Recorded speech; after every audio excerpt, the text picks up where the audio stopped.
Welcome dear students. हम लोग structural analysis का फर्स्ट यूनिट देख रहे थे, जिसमें हम लोगों ने कंसिस्टेंट डिफॉर्मेशन के सारे क्वेश्चंस देख लिए थे। उसका अगला पार्ट आता है थ्री मोमेंट इक्वेशन। ठीक है, अब what is three moment equation? कि सपोज मैं कोई भी एक बीम बनाता हूँ। ओके, अब उस बीम को मैं लेट अस अज्यूम तीन पार्ट्स में बांट देता हूँ, A B, and here will be something, and this is C, and then again D, something here will be। ठीक, अब क्या होगा? ये X है, ये Y है, यहाँ से यहाँ तक Z है, ये P ले लेता हूँ और ये Q ले लेता हूँ। ओके, अगर ये सारे डिस्टेंसेस हैं और यहाँ पर एक W kilo newton per metre का लोड लग रहा है, कि यहाँ पर W1 लग रहा है, यहाँ W2 लग रहा है। ओके, तो ये है एक सिंपल बीम। ठीक है, अब मेरे को क्या करना है, इसको थ्री मोमेंट मेथड से एनालाइज करना है। तो थ्री मोमेंट मेथड का मैं आप लोगों को फॉर्मूला बता रहा हूँ। हम लोग थ्री मोमेंट मेथड कैसे एनालाइज करते हैं? थ्री मोमेंट मेथड के लिए हम लोग तीन पॉइंट्स ही लेते हैं, ए बी सी। पहले ए बी सी लेंगे, फिर बी सी डी लेंगे। तो सबसे पहले व्हेन ए बी सी लेंगे, इन दैट केस हमारा फॉर्मूला हो जाएगा M A into L one. What is L one here? This is X. Okay, फिर then two M B into L one plus L two, okay, plus M C into L two, clear, is equals to minus six A X bar A one X one bar upon L one plus A two X two bar upon L two. This will be the formula for A B C. Okay, अब इसी को मेरे को formula लग लेना है आगे B C D के लिए। तो मैं क्या करूँगा, लिखूँगा बी सी डी। उसके बाद क्या हो जाएगा, सबसे पहले एम बी। अब ये पहला पॉइंट बन गया। अब क्या हुआ, बी सी डी तीन पॉइंट से, अब बी पहला बन गया, तो M B into L one plus two M C, यहाँ से सी आ जाएगा, into L one plus L two plus M D into L two is equals to minus six, and rest will be same. Clear? ये हम लोगों का formula होगा। इस फॉर्मूला को आप लोग नोट कर लीजिए। ठीक, अब इसके अकॉर्डिंग हम लोग आने वाला क्वेश्चन बनाएंगे। ठीक, सबसे पहला क्वेश्चन हम लोग देखते हैं सिर्फ तीन का। हम लोग एक बीम को एनालाइज करना है। अब वो बीम मैं यहाँ पर बना रहा हूँ, उसको देखिएगा ध्यान से। यहाँ पर एक रिएक्शन लगा हुआ है, this is A, this is B point. यहाँ पर एक रोलर लगा हुआ है, देन यहाँ पर एक पॉइंट लोड है 35 किलो न्यूटन का, और एक और रोलर लगा हुआ है, दिस इज सी। ओके, यहाँ से यहाँ तक का जो डिस्टेंस है दैट इज़ 4 मीटर। यहाँ से यहाँ तक का डिस्टेंस दैट इज़ 2 मीटर। इसमें एक यूडीएल लगा हुआ है, this UDL is 25 kilo newton per metre, and this is 4 metre. Okay, and this is total 6 metres. Okay, clear? इस बीम को हमको एनालाइज करना है। क्लियर? अब हम लोग सबसे पहले एनालाइजेशन के लिए क्या करते हैं, हम लोगों को इसमें क्या करना है, इसका अलग अलग फ्री बेंडिंग मोमेंट डायग्राम बनाना है। स्टेप वाइज स्टेप बता रहा हूँ। हम लोगों को स्टार्टिंग से क्या करना है, सबसे पहले हम लोग बीम बनाएंगे। हम लोग बीम बना लेते हैं। इस बीम का सबसे पहले हम लोग bending moment, free bending moment क्या होगा कि ए से बी तक हम लोग अलग कर लिए। ए से बी तक हम लोगों ने अलग किया। इस पर क्या लगा हुआ है, यूडीएल लगा हुआ है। कितने का यूडीएल है वो? 25 किलो न्यूटन पर मीटर का। यहाँ से हम लोगों ने बी से सी को अलग कर लिया। बी से सी में बी एक तो यहाँ पर लगा हुआ है, क्या, थोड़ा इधर लगा देते हैं, 35 किलो न्यूटन का। This is 4 metres, this is safe 2 metres, 2 metres, okay, and this is 4 metre. ठीक है, ये अलग अलग हो गया। अब हम लोगों को क्या करना है, इसका फ्री बेंडिंग मोमेंट डायग्राम बनाना है। तो अगर मैं बात करूं इस वाले की, तो ए बी के लिए बेंडिंग मोमेंट मेरा कितना हो जाएगा, M max that is equal to W L square by 8. What is W here? 25 into 4 का स्क्वायर बाई 8. ये कितना आएगा?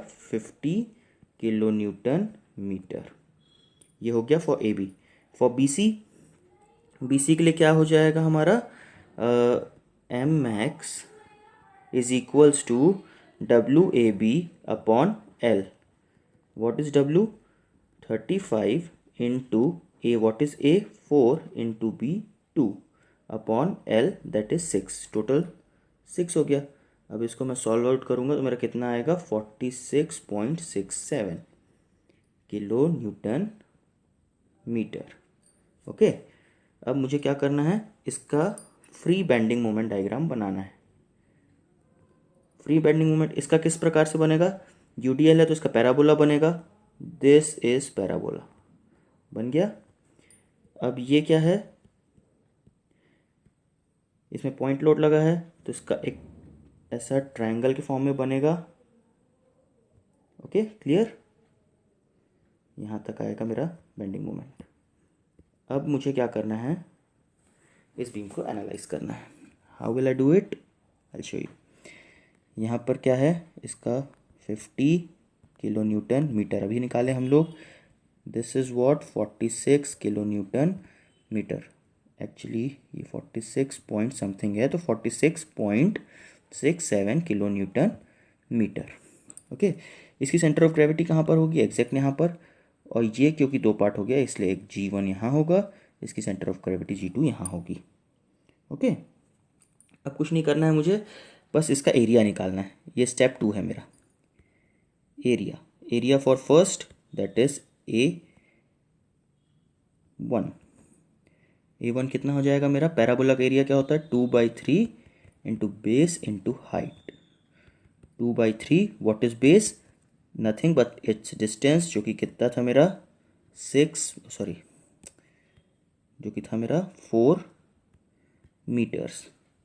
तो 4 इंटू हाइट कितनी है इसकी? 50. जब मैं इसको सॉल्व करूंगा तो मेरा A1 का वैल्यू कितना आएगा? 133.33.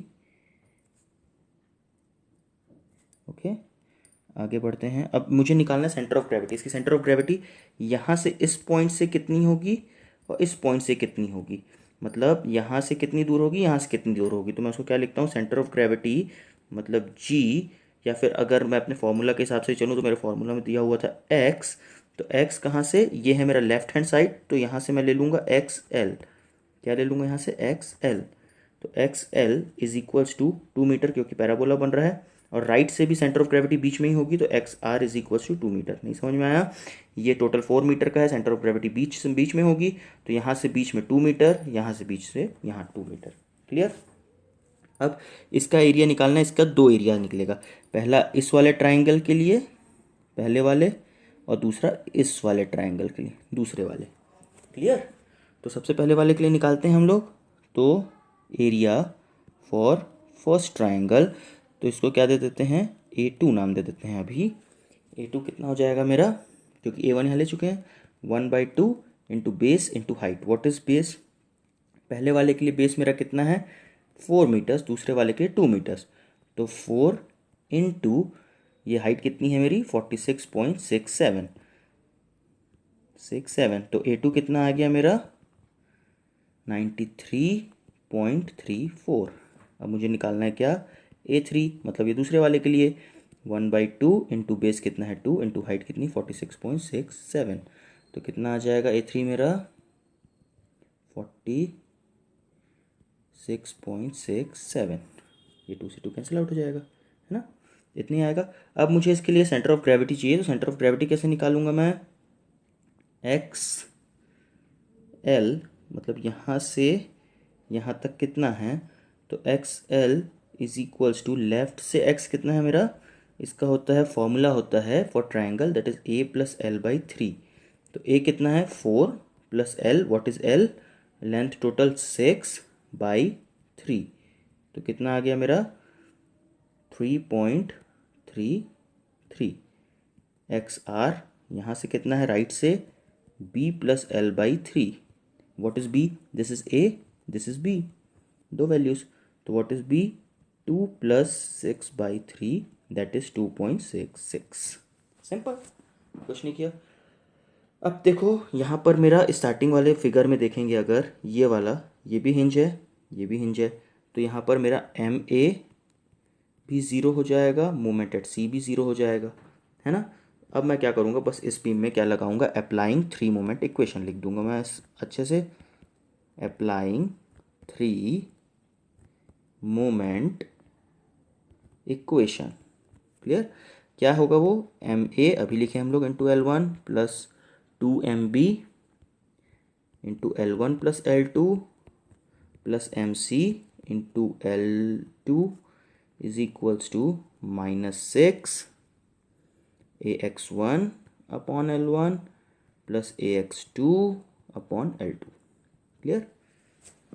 अब क्योंकि M1 ए ज़ीरो है, अभी अभी बताया M ए ज़ीरो है, तो ये पूरा टर्म ज़ीरो हो जाएगा, प्लस 2 इंटू MB अपने को चाहिए, L1 कितना है हमारा, L1 मतलब फर्स्ट के लिए दैट इज़ 4, और L2 कितना है 6। हमारे बीम में भी बनाया था ना हम लोग, पहले का लेंथ 4 था, दूसरे का 6। क्लियर, MC भी ज़ीरो है तो zero is equal to -6। Area for first के लिए एरिया कितना है मेरा 133.33, तो 133.33। अब x1 क्या है, अब मैं यहाँ से ले रहा हूँ दैट इज़ ABC, ये 3 पॉइंट है, तो x1 क्या हो जाएगा, यहाँ से जो पहला वाला रीडिंग है, तो this is x1, this is into 2 upon L1 कितना है मेरा 4, प्लस A2 कितना है, अब मैं इधर से ले रहा हूँ सी पॉइंट से, तो सबसे पहला जो ट्राइंगल है वो ये है, तो इसका एरिया कितना था 46.67, तो ये क्या हो गया 46.67 इंटू x2 क्या है, इधर से ले रहा हूँ तो सबसे इधर वाला होगा, तो मतलब ये वाला वैल्यू, तो इंटू 2.66 अपॉन L2 कितना है 6, ये कितना हो जाएगा 2 इंटू MB इंटू 10, यही है, इज इक्वल्स टू -6 इंटू 66.6, जब मैं इसको सॉल्व करूँगा तो प्लस इसको सॉल्व करूँगा तो कितना आएगा 20.69, तो ये हो गया 20 MB is equals to minus, अब जब इसको मैं टोटल सॉल्व किया 524.13, तो व्हाट इज़ MB, मुझे MB चाहिए था 26.60। ओके, अब मेरे पास सारी वैल्यूज़ आ गई, अब मुझे सिर्फ बेंडिंग मोमेंट डायग्राम बनाना है, ये ऐसे पहले से बना हुआ था।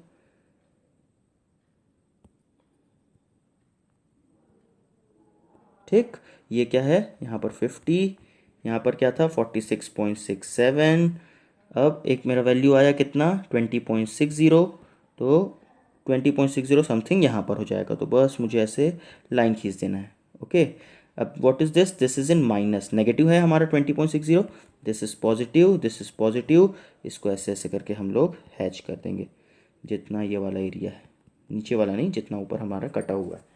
ओके, यहाँ पर लिख देंगे A B and C, A B and C। Okay, तो this is three moment method, और इसी के साथ हमारा ये यूनिट यहीं पर ख़त्म होता है, बस इतना ही है हमारा। अब आप लोग एक दो क्वेश्चन बना के ट्राई करेंगे, ठीक, एक दो क्वेश्चन बना के ट्राई करके आप अपने हिसाब से कोई भी एक क्वेश्चन लेना, उसका डायग्राम बनाना, उसका फिगर बनाने के बाद में सिर्फ उसका फिगर बनाना, मतलब वो बीम बनाना, और उसका जितना भी वैल्यू आएगा आंसर, ये मतलब सॉरी एंड वैल्यू मत भेजना, ये क्या बोलते हैं, जो ये फिगर आएगा वो जो आपका बीम का फिगर होगा, यानी कि जो मैं स्टार्टिंग क्वेश्चन में बीम बनाया था, और ये लास्ट वाला फिगर, ये दोनों का आप फोटो खींचिए, कमेंट बॉक्स में आपको कमेंट करना है, कोई भी एक क्वेश्चन आप लेना और बनाना। अब हाँ, इन केस इसमें क्या होता, एक और होता, यहाँ पर अगर डी भी होता, ठीक, तो पहले इन दोनों को एनालाइज कर लिए, फिर बी सी डी को एनालाइज करते। अब बी सी डी को एनालाइज करने के बाद क्या होता, यहाँ से हम लोगों का एक और डायग्राम बनता, डी अगर उसमें यूडीएल होता तो हम लोग ऐसे यूडीएल लगा देते, और यहाँ पर कुछ जैसे यहाँ पर वैल्यू आई है ना एक बीच में ये वाली वैल्यू, वैसे यहाँ पर कुछ वैल्यू आती, तो यहाँ से उसको ऐसे ज्वाइन कर देते। क्लियर, बस ऐसे ही होता। ठीक, उसके बाद आगे डी के बाद आगे ई होता, एफ होता, हम लोग जितना भी होगा सिर्फ तीन तीन को लेके हम लोगों को हाईलाइट करते हुए चलना है।